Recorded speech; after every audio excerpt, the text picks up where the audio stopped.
रूप से मिलनी चाहिए। क्योंकि एक बार को आप सोचिए, आखिर उस बच्चे की गलती क्या होती है जो एक गरीब घर में पैदा होता है और उसको बेहतर शिक्षा से वंचित होना पड़ता है। शिक्षा के सामने एक पैसे की दीवार खड़ी है, जो जितनी ऊंची दीवार लांघ सकता है, जो जितना अधिक पैसा शिक्षा पे खर्च कर सकता है, वो उतनी बेहतर शिक्षा पा सकता है। लेकिन अगर एक देश एक है, लोकतांत्रिक देश है, तो शिक्षा भी सबको एक समान रूप से तो मिलनी ही चाहिए। आज परिस्थिति ये है कि एक तरफ तो प्राइवेट स्कूल है जो लूट के अड्डे बने हुए हैं, वहां पे आप एडमिशन कराने जाएंगे तो सिर्फ एडमिशन के नाम पे ही आपको 10,000 20,000 रुपए देना होगा। और कमीशन खोरी का ऐसा धंधा है कि कॉपी, किताब, टाई, बेल्ट, ड्रेस, जूता कहाँ से खरीदना है ये आप नहीं तय करेंगे वो प्राइवेट स्कूल वाले। यानी आम लोगों की मेहनत की आखिरी कौड़ी उनके जेब से वसूल लेना चाहते हैं। और दूसरी तरफ सरकारी स्कूलों में न तो पर्याप्त टीचर है, न पर्याप्त बिल्डिंगें हैं। 2019 का ही ये पुराना आंकड़ा है कि हर 100 में से 52 स्कूलों में या तो एक टीचर है या 2 टीचर हैं। और उन्हीं टीचरों के ऊपर जिम्मेदारी थोप दी जाती है कि जनगणना करो, मतगणना करो, पशुगणना करो, तमाम काम करवाए जाते हैं। और 19 के बाद से तब से कितने टीचर रिटायर हुए होंगे और 18 के बाद से कोई टीचर की वैकेंसी भी नहीं है।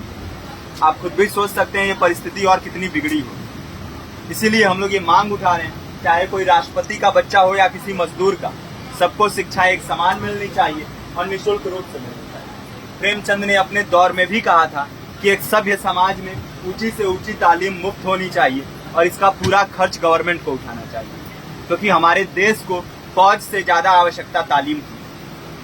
और शिक्षा से जुड़ता हुआ ही दूसरा मुद्दा हम लोग उठा रहे हैं। दूसरा मुद्दा है रोजगार का।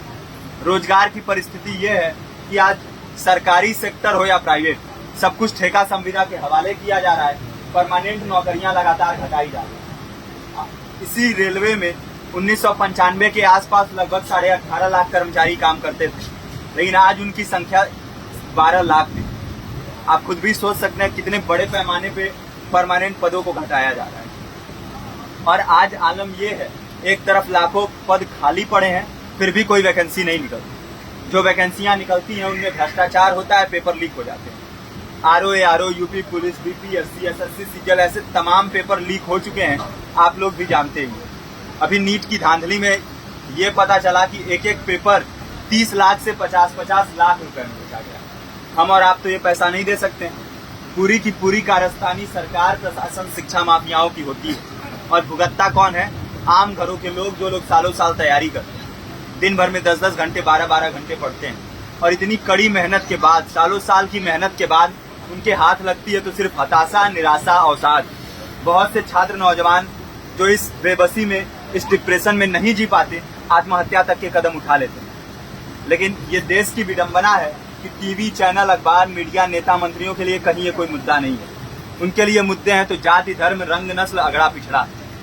आज जब पूरी परिस्थिति इतनी भयावह है तो ये जरूरी है कि लोगों के बीच में जाया जाए, लोगों को संगठित किया जाए और एकजुट किया जाए। क्योंकि आज अगर अपने मुद्दों पर बोलेंगे नहीं तो कल को ये परिस्थिति और बिगड़ेगी। हो सकता है ले दे के अपनी जिंदगी तो हम लोग काट ले जाएंगे, लेकिन आने वाली पीढ़ियों को क्या भविष्य दे के जाएंगे, ये भी सोचने वाली बात है। हमारे साथी ने आपको पर्चा दिया है, पर्चा आप तक पहुंच गया है। पर्चे में और भी बातें हैं, इसको पूरा विस्तार से पढ़िए। पर्चे में हमारा नंबर है, संपर्क कीजिए। फेसबुक का, इंस्टाग्राम का लिंक है, आप वहां पे जाएंगे तो आपको पता भी चलते रहेगा कि लगातार किन किन माध्यमों से हम इस अभियान को चला रहे हैं। नुक्कड़ नाटक, संगीत, शिक्षा सहायता मंडल, लाइब्रेरी, तमाम माध्यमों से इस अभियान को चला रहे हैं और कोशिश कर रहे हैं कि बड़े से बड़े पैमाने पर हर जगह पे लोगों को संगठित किया जाए और एकजुट किया जाए। आपके बीच भी आए हैं आपका साथ और सहयोग दें। साथ इस रूप में कि आप भी हमारे इस कारवां और इस मुहिम से जुड़िए।